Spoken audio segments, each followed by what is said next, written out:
രാഷ്ട്രീയ നാടകങ്ങൾ തുടർക്കഥയായ മൂന്നാർ പഞ്ചായത്തിൽ പ്രസിഡന്റിനെതിരെ കോൺഗ്രസ് അവിശ്വാസ പ്രമേയ നോട്ടീസ് നൽകാനൊരുങ്ങുന്നു. LDFന്റെ ജ്യോതി സതീഷ് കുമാറിനെതിരെയാണ് അവിശ്വാസ പ്രമേയത്തിന് കോൺഗ്രസ് കളമൊരുക്കുന്നത്. കോൺഗ്രസിന് ഭൂരിപക്ഷമുണ്ടെങ്കിലും നിലവിൽ മൂന്നാർ പഞ്ചായത്ത് ഭരിക്കുന്നത് LDF ആണ്. 2020 ഡിസംബറിൽ നടന്ന തദ്ദേശ സ്വയംഭരണ തെരഞ്ഞെടുപ്പിൽ 21-അംഗ ഭരണസമിതിയിൽ 11 അംഗങ്ങളുടെ പിന്തുണയോടെ കോൺഗ്രസാണ് മൂന്നാർ ഗ്രാമപഞ്ചായത്തിൽ അധികാരത്തിലെത്തിയത്. എന്നാൽ 2 അംഗങ്ങൾ കൂറുമാറി ഇടതുപാളയത്തിലേക്ക് പോയതോടെ കോൺഗ്രസിന് ഭരണം നഷ്ടമായി. കൂറുമാറിയവർക്ക് LDF ഭരണത്തിൽ പ്രസിഡന്റ്, വൈസ് പ്രസിഡന്റ് സ്ഥാനങ്ങൾ ലഭിച്ചു. പിന്നീട് 2 LDF അംഗങ്ങൾ കൂറുമാറി കോൺഗ്രസിലെത്തി.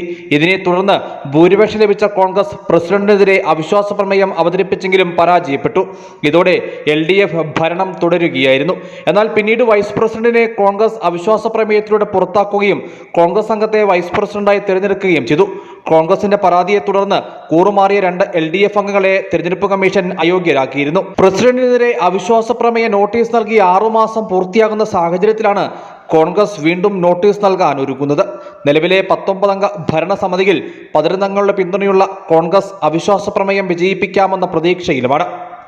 News bureau, Adimali.